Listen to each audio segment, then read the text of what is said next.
Welcome students to the English class of 4th standard. This is the 4th lesson we are doing today. Your own book of science. In this lesson there is a science experiment and there is some information about nature. याच्यामध्ये एक science experiment आहे आणि nature बद्दल थोडीशी माहिती आहे. तर आपण सुरुवात करूया आता. आणि तुम्ही जर या चॅनलला नवीन असाल तर प्लीज चॅनल सबस्क्राइब करा आणि बेल आयकॉन प्रेस करा. तुम्हाला पुढचा व्हिडिओसाठी नोटिफिकेशन मिळेल. तर सुरू करूया. Your own book of science.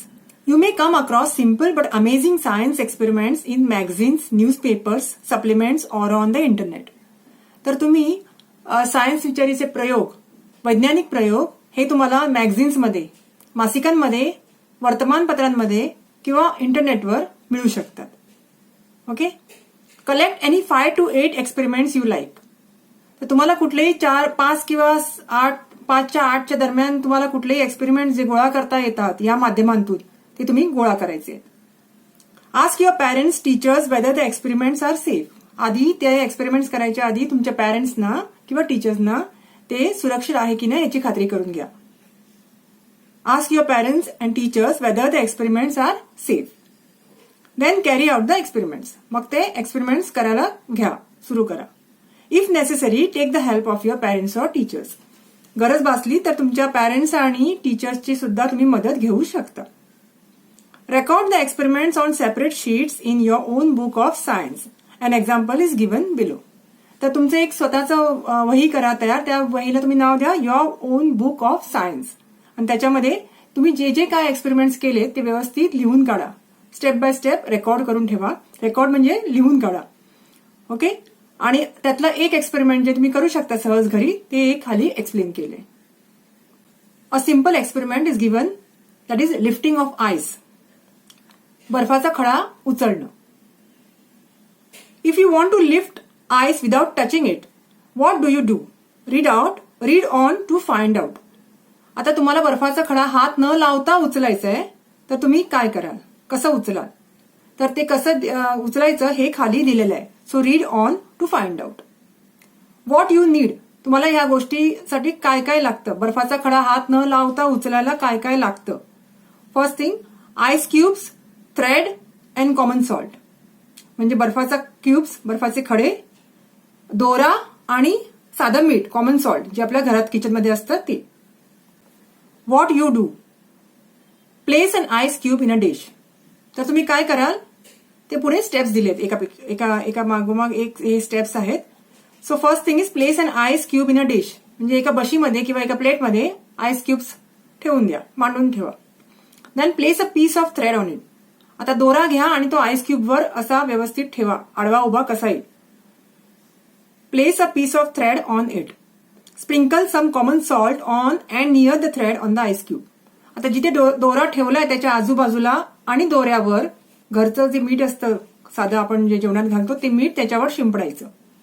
त्या दोऱ्यावर आणि आईस क्यूबवर, दोऱ्याच्या आजूबाजूला आईस क्यूबवर. Wait for a few seconds. काही सेकंद तुम्ही वाट बघा. ते मीठ स्प्रिंकल केल्यानंतर काही सेकंद थांबा. And hold the 2 ends of the thread and pick them up carefully.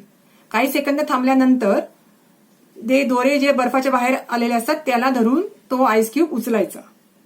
आणि काय होतं हा प्रश्न विचारलाय. Then what happens. काय होतं तुम्ही नोटीस करा. तर काय होतं, तुम्हाला तो आईस क्यूब त्या दोन्ही दोऱ्याच्या एंड टू एंड दोऱ्याच्या सहाय्याने तो आईस क्यूब उचलता येऊ शकतो. Try placing the thread in different ways to lift the ice. तुम्ही वेगवेगळ्या पद्धतीनं तो थ्रेड त्या बर्फाच्या क्यूबवर ठेवून एक्सपेरिमेंट करू शकता. You can place just one end. एक टोक सुद्धा एका साईडला एका मधोमध ठेवू शकता, फक्त एक टोक. दुसरं टोक बाहेर हवेत. Try placing the thread in different ways to lift the ice. You can place just one end of the thread on the ice cube and lift the ice with the other end. जे दुसरं टोक बाहेर आहे त्या टोकाला धरून तुम्हाला तो आईस क्यूब उचलता येऊ शकतो. आता हे एक एक्सपेरिमेंट झालं. आता नेक्स्ट पार्ट 2 ला जाऊया आपण. Puzzles in your surroundings. Y does it Hale even in summer. आता उन्हाळ्यात सुद्धा गारा का पडतात ह्याच्यावर हा पुढचा नोट आधारित आहे. पझल्स इन युअर सराउंडिंग्स म्हणजे आपल्याला काही गोष्टी पझल्स म्हणून आपल्या समोर येतात. म्हणजे आता आपल्याला गारा का पडतात, उन्हाळ्यात सुद्धा गारा कशा पडतात, हे एक पझलच आहे, हा एक प्रश्नच आहे. सो ते सगळं एक्सप्लेन केलेलं आहे खाली. So we feel very hot in summer. आपल्याला उन्हाळ्यात खूप गरम होतं, उकडतं. The sun shines brightly and the temperature is high. सूर्यप्रकाश कडक असतो, खूप कडक ऊन असतं आणि तापमान खूप हाय असतं, उंच असतं, खूप हाय लेवलचं तापमान असतं. And then suddenly there are clouds in the sky and it starts raining. आणि मधूनच आभाळ भरून येतं, ढगं येतात आणि पाऊस पडू लागतो. Not just water but even small balls of ice. नुसतंच पाऊस म्हणजे नुसतंच पाणी पडत नाहीये पावसाचं, तर त्याच्याबरोबर गारा पण पडतात. We say it started hailing. म्हणजे आपण म्हणतो की गारा पडू लागल्या. Okay, we say it started hailing. गारा पडणं म्हणजे इंग्लिशमध्ये हेलिंग म्हणतात. इट इज रेनिंग कसं म्हणतो पाण्यासाठी, तर हेलिंग गारा पडतात त्याला आपण हेलिंग म्हणतो, कारण गारांना हेल म्हणतात. The small balls of ice are called hailstones. तर गारांचे छोटे छोटे तुकडे असते बर्फासारखे, त्यांना हेल स्टोन्स म्हणतात इंग्लिशमध्ये. Y does it Hale in the hot summer season. उन्हाळा असून सुद्धा ह्या गारा कशा काय पडतात ते आपण या पुढच्या पॅरेग्राफमध्ये, पुढच्या धड्यामध्ये बघूया. As we move up from the land the temperature begins to fall. आता जसे आपण पृथ्वीच्या लँड पासून दूर जातो आकाशाजवळ, तिथे टेम्परेचर हळूहळू कमी होत जातं. Okay, up in the sky it is very cold even in the hot season. पृथ्वीवर उन्हाळा जरी असला तरी स्कायमध्ये, आकाशामध्ये टेम्परेचर खूप कमी असतं, तिथे खूप थंड असतं. You know that there are water particles in the clouds that we see in the sky. आता ढगांमध्ये वॉटर पार्टिकल्स असतात, पाण्याचे थेंब, ड्रॉपलेट्स असतात. तर very high up in the sky the water particles in the clouds turn into little bits of ice. तर हे पाण्याचे थेंब जे ढगांमध्ये असतात ते आकाशामध्ये जेव्हा ते अजून पृथ्वीपासून लांब जातात, त्याचे थोडे छोटे छोटे बर्फाचे तुकडे तयार झालेले असतात, कारण टेम्परेचर जसं जसं खाली जातं तसं ते पाण्याचे ड्रॉपलेट्सचे बर्फाचे खडे होतात. So this water particles in the clouds turn into little bits of ice. ते पाण्याचं रूपांतर बर्फामध्ये होतं. Sometimes there are strong winds in the clouds. आकाशात सुद्धा ते ढग जिथे असतात तिथे सुद्धा सोसाट्याचा वारा सुटलेला असतो, त्यामुळे ती ढग इकडून तिकडे मूव्ह होतात, इकडून तिकडे ढकलली जातात. They push these little bits of ice upwards. तर हे आयसाचे तुकडे झालेले असतात, बर्फाचे तुकडे, ते अजून आकाशात अजून वर जातात. They are pushed upwards in the sky. Okay, they push this little bits of ice upwards the strong winds. So they do not fall to the ground. त्यामुळे ते पृथ्वीवर पडत नाहीत, पाण्याच्या स्वरूपात पृथ्वीवर पडत नाहीत. ते अजून आतमध्ये जाऊन अजून त्यांचे बर्फाचे मोठे तुकडे होतात, बर्फाचा साईज वाढत जातो. They go up and collect more water particles. ते अजून वरती गेल्यावर अजून पाण्याच्या थेंबांच्या बरोबरीने येतात आणि which freeze on to them. म्हणजे जे पाणी आणि बर्फ असतो तो अजून जे पाणी असतं त्या पाण्याला पण हे बर्फाचे तुकडे बर्फ करून टाकतात. So which freeze on to them. They go up and collect more water particles which freeze on to them. So स्वतःबरोबर ते त्यांना पण फ्रीज करून टाकतात आधीचे बर्फाचे तुकडे. Thus the tiny balls get bigger and bigger. तर ते छोटे तुकडे असतात बर्फाचे, ते मोठे होत जातात. They turn into hailstones. मग ह्यांना गारा म्हटले जातं. हेल स्टोन्स म्हणजे गारा, मी मगाशी सांगितलं. They turn into hailstones. The heavy hailstones then fall to the ground in the form of a shower. आता हेच मोठे झालेले, जड झालेले बर्फाचे तुकडे गाराच्या स्वरूपात पृथ्वीवर पडतात पावसाबरोबर, किंवा नुसते कधी कधी पाऊस नसताना सुद्धा गारा सुरुवातीला पडतात. Very tiny hailstones melt before they reach ground. आता जे गारा खूप बारीक असतात ते पृथ्वीवर येता येता मेल्ट होऊन जातात, मग त्याचं पाण्यात रूपांतर होतं, त्याला आपण पाऊस म्हणतो. Very tiny hailstones melt before they reach the ground. They turn into raindrops. तर ते पाऊस म्हणून खाली पडतात. ते आधी वरती आकाशात बर्फ असतो, तो खाली येता येता ते वितळतात आणि पाण्याचे थेंब होऊन जातात. But some hailstones reach the ground before they melt. तर काही काही गारा असतात ते पृथ्वीवर डायरेक्ट गाराच्या स्वरूपातच पडतात. ओके, मेल्ट व्हायच्या आधीच जमिनीवर पडतात, पृथ्वीवर पडतात. A light shower of hail can be great fun. थोड्याफार गारा जेव्हा पडतात थोडासा प्रमाणात तेव्हा त्यांची मजा वाटते आपल्याला, ते सुखावून जातात. बट अ हेल स्टॉर्म म्हणजे जेव्हा गारांचं वादळ येतं, जेव्हा मोठ्या प्रमाणात गारा पडतात, मोठे खडे पडतात, can cause great damage to crops. ते पीक असतं, शेतं असतात आपली, त्यांना गारा उपयोगाच्या नसतात, त्याने आपलं पीक डॅमेज होऊ शकतं. Plants and animals, so they can damage to crops, they can be a great damage to crops, plants and animals. शेतं, झाडं, आंब्याची झाडांना सुद्धा किंवा दुसरी जी झाडं असतात, फळझाडं असतात, त्यांना सुद्धा गारांचा त्रास होऊ शकतो. अँड अॅनिमल्स, इव्हन जी जनावरं जी बाहेर उघड्यावर झोपलेली असतात किंवा जे जंगल असतं तिथल्या जनावरांना सुद्धा ते घातक असू शकतात. तर अशी ही माहिती होती गारांबद्दल, हेलस्टॉर्म बद्दल. आता पुढच्या पेजवर दिलाय बघा. Maharashtra was hit by a series of hailstorms in 2014. 2014 मध्ये हेलस्टॉर्म आला होता महाराष्ट्रामध्ये. The hailstorms devastated thousands of acres of standing crops. Devastated म्हणजे उद्ध्वस्त केलं होतं. The hailstorms devastated thousands of acres of standing crops.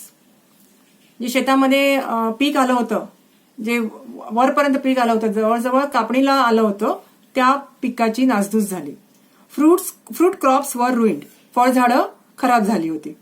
Birds and animals were killed, पक्षी आणि जनावरं काही त्यात मेले होते, मारले गेले होते, आणि काही इंजर्ड झाले होते. खूप जास्त प्रमाणात इंजर्ड झाले होते. फार्मर्स सफर्ड हेवी लॉसेस, आर्थिक नुकसान, पण पैशांचं खूप मोठं नुकसान झालं होतं शेतकऱ्यांचं. आणि it was a great natural calamity, ती नैसर्गिक आपत्ती म्हणून गणली गेली होती. It was a great natural calamity.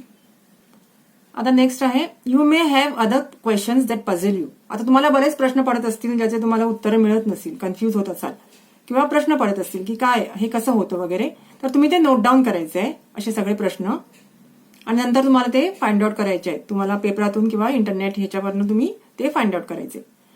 Note down at least 10 such questions on the basis of your observation of things and events in your surroundings. A few examples are given below. Where do flowers get color from? आता फुलांना रंग कुठून येतो, हा एक प्रश्न तुम्हाला find out करायचा आहे. Why are leaves green? पानं हिरवी का असतात? And why does chopping of an onion make you cry? आपण जेव्हा कांदा कापतो तेव्हा आपल्या डोळ्यातून पाणी का येतं? म्हणजे कांद्यातून असं कुठला, मी ते हिंट देते, गॅस किंवा द्रव्य बाहेर येतात ज्याच्यामुळे आपण लांब असून, म्हणजे कापताना आपला कॉन्टॅक्ट न येता आपण लांब असून सुद्धा डोळ्यातून पाणी का येतं. Okay, note each question on a separate page in your book of science. जे तुम्ही बुक ऑफ सायन्स केलेलं आहे मगाशी सांगितल्याप्रमाणे, त्या बुकवर तुम्ही हे प्रश्न नोट डाऊन करायचे, त्याच्याबरोबर आन्सर पण नोट डाऊन करायचे आहे, आणि तुमचं एक बुक तयार करायचं आहे. Draw suitable pictures or paste related photographs on that page. तुम्हाला वेगवेगळे पिक्चर्स मिळत असेल त्या तुमच्या उत्तराच्या संदर्भात, कांद्याच्या असेल तर कांद्याचं चित्र, मग फुलांचं, मग पानांचं, ते चिटकवायचं त्याच्या बाजूला. Okay, and try to find the answers to your questions with the help of your parents, teachers or friends. म्हणजे तुमचे पॅरेंट्स, टीचर्स आणि मित्रमैत्रिणी ह्यांना घेऊन तुम्ही ते प्रश्नांची उत्तरं शोधायची आहेत. Okay, make use of science journals and reference books to find the answers. Science journals असतात, रेफरन्स बुक्स असतात लायब्ररीमधले, त्याचा उपयोग करून तुम्ही ही प्रश्नांची उत्तरं शोधायची आहेत. You may find answers on the internet also. With the permission and guidance of your parents, guardians or teachers, browse through the informative websites. इंटरनेटमध्ये शोधताना तुम्ही तुमच्या पॅरेंट्स आणि टीचर्सची मदत घ्यायला हवी, आणि इन्फॉर्मेटिव्ह म्हणजे एज्युकेशनल वेबसाईट्सवर जाऊन त्याची सगळी माहिती तुम्हाला मिळू शकते. You may find some of the answers you need in your textbooks or in other informative books. तुमच्या टेक्स्टबुकमध्ये तुम्हाला ही आन्सर्स मिळू शकतात, किंवा लायब्ररीमध्ये एखाद्या पुस्तकातून तुम्हाला मिळू शकतात.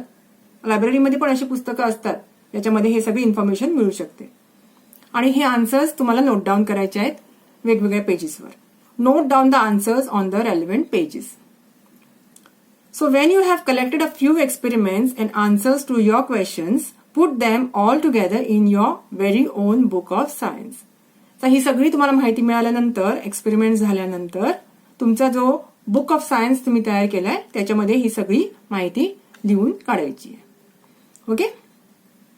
तर तुम्हाला हा लेसन आवडला असेल, झाला असेल वाचून, तर प्लीज तुमच्या फ्रेंड्स बरोबर शेअर करा, त्यांना सुद्धा ह्या बुकाचं नॉलेज मिळू दे. सो आता मी नेक्स्ट लेसन घेऊन नेक्स्ट व्हिडिओमध्ये येणार आहे. तोपर्यंत बाय बाय, टेक केअर.